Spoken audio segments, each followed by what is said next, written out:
Making the most of what Meribel has to offer, everyone loves the Telemark Classic, apart from maybe those actually competing. But that's the draw of this event, the mix of utterly brutal to do, but incredibly entertaining to watch. Head up, let's go! Put simply, there are four key elements: the ski, the jump, the loom and the skate. Each with their own complexities, but it's the extra work at the end of a punishing downhill section that really sets this Telemark favourite apart. The Army's Georgia Biddington has been vying for top spot all week with Georgiana Altum, but this time she pushed through the pain barrier to top the women's podium. It's really nice to have such a good competition this year. I think the women have really stepped up from last year and it's really nice to see. Both Steph and I haven't had that many days on snow this year, so we've been a bit on the back foot, but coming through it's been really nice to have that competition to push us to keep on top of our game. With a depleted team, the Army women have done remarkably well this year to compete with the other two services. Likewise, the story in the men's competition has been about the brilliant consistency from the Navy's top two, Ollie Watton and Matty Dean. But Stephen Hurst, such a stalwart of Army Telemark, is satisfied with his podiums this year. Oh, absolutely. I think they're bouncing off each other as well. Not just Navy races, but both one ex-GB and one current GB. So for me, punching for a third and 1 second this week, massive achievement as well. I'm really pleased with myself.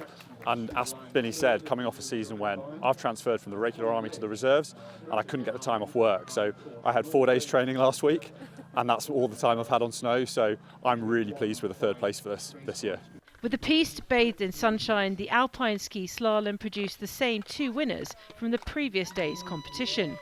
2 runs of technical turns over 60 plus gates, and in the men's race it was another 1-2 on the podium for the RAF.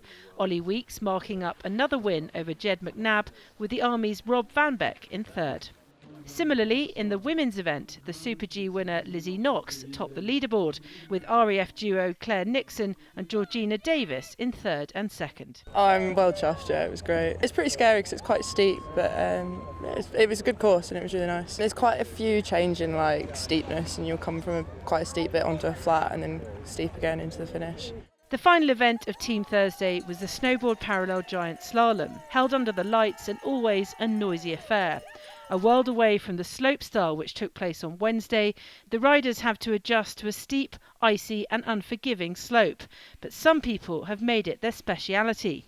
The men's winner Dave Grant claimed his third PGS title in as many years. This year is the first year where I've really felt at home on the slope. Loads of grip, really comfortable just to absolutely gun it. It's been really comfortable. I'm getting old, so I like to stay on the ground more these days, so I work more on my carving. I love the feel of getting that perfect carve and really try to eke out as much performance as possible. Like people say, I've got a very good heel edge on me, and that seems to help me on this slope a lot. And there was another familiar face on top of the podium in the women's race. Nat Fields won the border cross, came second in slopestyle and claimed a very tight victory in the PGS.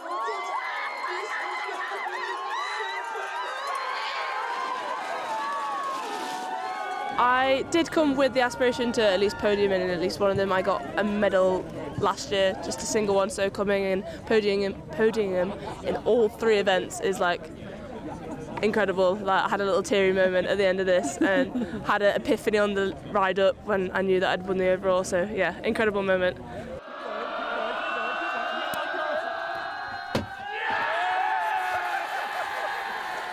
As both the snowboarders and telemarkers celebrate the end of their competitive week, the alpine skiers have one remaining event left, the Giant Slalom, which will close the 2025 Inter-Services Snow Sports competition. Kath Brazier, BFBS Forces News, Meribel. Thanks for watching. For more from BFBS Forces News, like and subscribe to our channel.